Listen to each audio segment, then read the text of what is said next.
যে আন্দোলনে শেখ হাসিনার পতন হলো সেই আন্দোলন সম্পর্কে অন্তর্বর্তী সরকারের প্রধান উপদেষ্টা ডক্টর মোহাম্মদ ইউনূস যুক্তরাষ্ট্রে বিল ক্লিনটনের উপস্থিতিতে একটা অনুষ্ঠানে বললেন যে এই আন্দোলন খুব পরিকল্পিতভাবে চালিয়ে নেওয়া হয়েছে, কিছুই হঠাৎ হয়নি। আমরা আপনার কাছে একটু জানতে চাইবো যে আপনার জ্ঞাতসারে কিংবা অজ্ঞাতে এই আন্দোলন কি শুরু থেকেই কোটার আড়ালে সরকার পতনের আন্দোলন ছিল? ধন্যবাদ আপনাকে। এই আন্দোলন আসলে শুরু থেকে কোটা সংস্কারের আন্দোলনই ছিল এবং যখন হাইকোর্টের রিটটি করা হলো, মানে হাইকোর্টের রায় হলো এবং যে 56% কোটা ফিরিয়ে আনা হলো, তখন কিন্তু বিশ্ববিদ্যালয়ের শিক্ষার্থীরা সবাই ক্ষুব্ধ হয়েছে। কারণ যে আন্দোলন আমরা 18 সালে করেছি, যেটার ফলে কোটার আমরা সংস্কার চেয়েছিলাম, তখনই কিন্তু বাতিল করা হলো, সেটাকে আবার নিয়ে আসা। তো শুরুতে এটা কোটা সংস্কারের দাবিতেই ছিল এবং পরবর্তীতে আসলে সরকারের দমন পীড়নের কারণেই এটি পরবর্তী পরিস্থিতিতে যায় আসলে। তো কিন্তু সরকার যখন দমন পীড়ন শুরু করে এবং সারা দেশে এটি ছড়িয়ে যায়, সাধারণ মানুষ সবাই নেমে আসে, তখন এটা সরকারের পতনের আন্দোলন হয়ে যায়।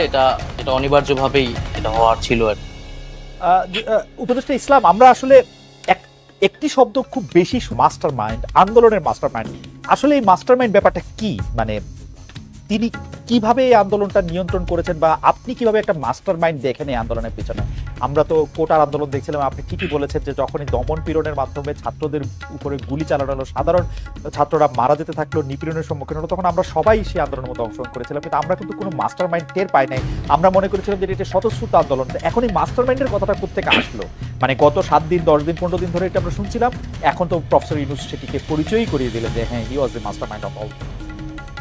দেখুন, আন্দোলনটা আমরা বৈষম্যবিরোধী ছাত্র আন্দোলন, যেটি একটি সাধারণ শিক্ষার্থীদের প্ল্যাটফর্ম, যেখানে বিভিন্ন রাজনৈতিক দলের নেতাকর্মীরাও ছিলেন। তো আন্দোলনটা এই আন্দোলনটাকে এখন আমরা বলতেছি যে এটা একটা লিডারলেস মুভমেন্ট, যে আন্দোলনে আসলে কোনো একক নেতৃত্ব ছিল না, বরং সাধারণ মানুষই এটাকে এগিয়ে নিয়ে গেছে। কিন্তু আন্দোলনের প্রেক্ষিতে কিন্তু আন্দোলনটা পরিচালনা করতে হয়েছে। সেক্ষেত্রে হয়তো আমরা গুটি কয়েক শিক্ষার্থী আর সারা দেশে আরো কিছু শিক্ষার্থীদের সাথে সমন্বয়ে পিছন থেকে এটা পরিচালনা করেছে। সেক্ষেত্রে কিন্তু আমাদের নানা জনই আসলে বুদ্ধি পরামর্শ দিয়েছেন। যার ক্ষেত্রে এই কথাটি বলা হচ্ছে, তিনি বিশেষভাবে আমাদেরকে পরামর্শ দিয়েছেন এবং পিছন থেকেই সাহায্য সহযোগিতা করেছেন। কিন্তু তিনি এবং আমরা কেউ এই আন্দোলনের মাস্টার মাইন্ড এই শব্দটার সাথে কিন্তু একমত নই।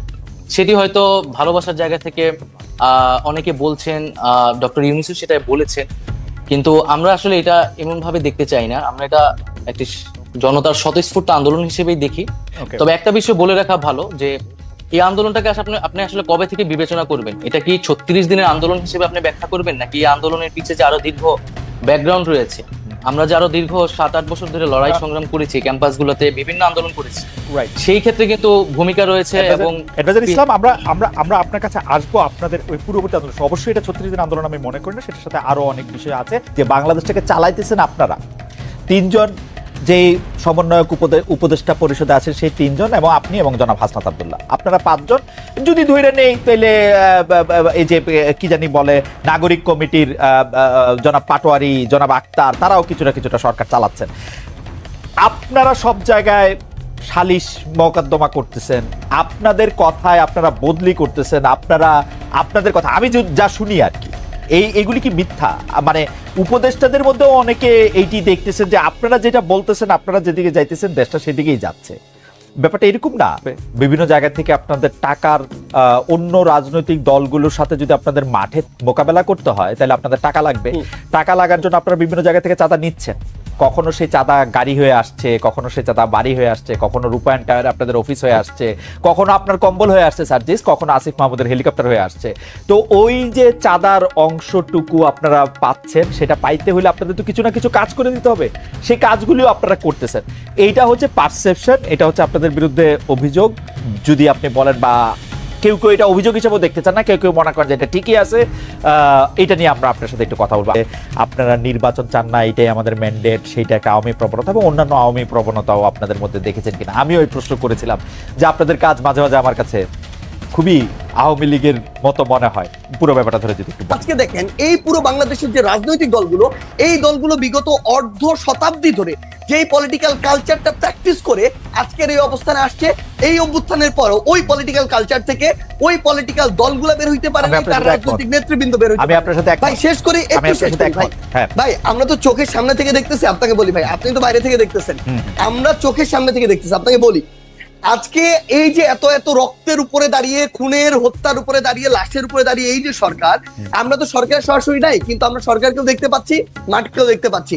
আমাদের সবচেয়ে বড় যে সুবিধাটা হয়েছে, মানুষের না আসল চরিত্রটা আমরা দেখতে পাচ্ছি। বড় বড় রাজনীতিবিদ, বড় বড় সুশীল, বড় বড় শিক্ষাবিদ, বড় বড় মিডিয়া ব্যক্তিত্ব, এগুলো আপনার সামনে যতটা ভদ্র যেভাবে প্রেজেন্ট করে, ভিতরে এক একটা কালপ্রিট এবং ভণ্ড। এরা ভিতরে ভিতরে নেগোসিয়েশন করে, ভিতরে ভিতরে এরা তদবির করে, ভিতরে ভিতরে এরা আগের কালচারটা এস্টাবলিশ করার জন্য মাঠে তাদের ছেলেদেরকে পাঠায় চাঁদাবাজি করে, উপরে এসে বলে কে ওখানে চাঁদাবাজি করতে গেছে। এই যে রাজনৈতিক দলের বড় বড় যে নেতাকর্মীগুলো, তারা যদি মাঠ পর্যায়ে বাংলাদেশের বড় রাজনৈতিক দলগুলো সহযোগিতা না করে, তাদের যারা কর্মী তাদেরকে তলে তলে ওই ভিতরে পাঠায়, আবার উপরে উপরে। আজকে আপনি দেখেন কেন আওয়ামী লীগের বিচার হইতেছে না। আওয়ামী লীগের বড় বড় নেতা কর্মীগুলোকে শেল্টার দিয়ে রাখছে। আমি বলি, জেলা আওয়ামী লীগের সাধারণ সম্পাদক সভাপতিকে শেল্টার দিচ্ছে জেলার অন্য কোন বড় রাজনৈতিক দলের সভাপতি সাধারণ সম্পাদক। This is the bitter truth. এই শেল্টার দিতেছে টাকার বিনিময়ে, এই শেল্টার দিতেছে ম্যান পাওয়ারের বিনিময়ে, অথবা এটা চিন্তা করতেছে আজকে থেকে 5-10 বছর পর তার যদি খারাপ সময় আসে, সে তাকে শেল্টার দেবে। একটু জাস্ট সেটা ফিনিশিংটা দেয়। আমি সামগ্রিকভাবে শুরু করি। তো সবচেয়ে বড় কথাটা হচ্ছে, বৈষম্য বিরোধী ছাত্র আন্দোলন বলতে যারা আছে, অ্যাকচুয়ালি যারা স্পিরিটটাকে ধারণ করে, ভাই 5 তারিখের পরে বৈষম্য বিরোধী ছাত্র আন্দোলন হইছে নতুন করে, এই সংখ্যাটা বেশি। তারা এই নাম ভাঙায় খাইতেছে আরো বেশি। এবং এই মানুষগুলো থেকে শুরু করে অন্যান্য যারা আছে, তারা যদি তাদের জায়গা থেকে যেটুকু সহযোগিতা করা দরকার, এরা শেখ হাসিনার বিরুদ্ধে যেভাবে সহযোগিতা করছে, ওই সহযোগিতা যদি থাকতো, বাংলাদেশ 6 মাসে প্রত্যাশার চেয়ে বেশি পরিবর্তন হইতো। কিন্তু সবচেয়ে বড় সমস্যা হচ্ছে, আমরা তো সামনে থেকে ওইখানে থেকে ফেসটা পরিচিত হয়ে যাওয়ার কারণে সবকিছু আমাদের কাছে আসে। প্রাণপণ চেষ্টা করে, ভাই আমাদের তো পালাবার পথ নাই, আমরা যেদিকে যাই ঝুলাবে, এটা হচ্ছে রিয়েলিটি ভাই। তো সবচেয়ে বড় কথা হচ্ছে, আমরা আমাদের প্রাণপণ চেষ্টা করে যাচ্ছি এবং যাব, কিন্তু এই সামগ্রিক যে স্টেক হোল্ডার গুলো, যেগুলো ফাংশন না করলে, হেল্প না করলে, ওয়ার্ক না করলে, ভাই শুধু একটু শেষ করেন। এই যে বিষয়, সামগ্রিক যে স্টেক হোল্ডার গুলো, এগুলো তো বিগত কালচার গুলোর সাথে অতপ্রতভাবে জড়িত এবং সহযোগী। এরা যদি এই কালচার থেকে বের না হয়, বৈষম্য বিরোধী ছাত্র আন্দোলন বলতে যাদেরকে চেনেন বা যারা আছে, তারা তাদের জায়গা থেকে যতটুকুই কাজ করুক না কেন, ওই কাজগুলো আওয়ামী লীগের মতো করে হয়ে যাচ্ছে। সাজিস, খুবই চমৎকার আপনি বলছেন। যেমন আওয়ামী লীগও পছন্দ করতো না তাদের বিরুদ্ধে কোনো কিছু লেখা হইলে, আওয়ামী লীগ কোনোদিন পছন্দ করতো না তাদেরকে কেউ সমালোচনা করলে। আওয়ামী লীগ খুবই বিভিন্ন জায়গায় গিয়ে এই হুমকি দিত, আমরা যেটা বলবো সেইটাই হবে। আওয়ামী লীগ বলতো যে ভোটের দরকার নাই, উন্নয়ন আসে। এই সরকারের মধ্যে থেকে অনেকে বা এই সরকারের সমর্থক অনেকে এটা বলতে চায় যে নতুন করে নির্বাচনের দরকার নাই, আগে আমরা সংস্কার করব। আমাদের এইটাই মেন্ডেট, গণঅভ্যুত্থানই আমাদের মেন্ডেট।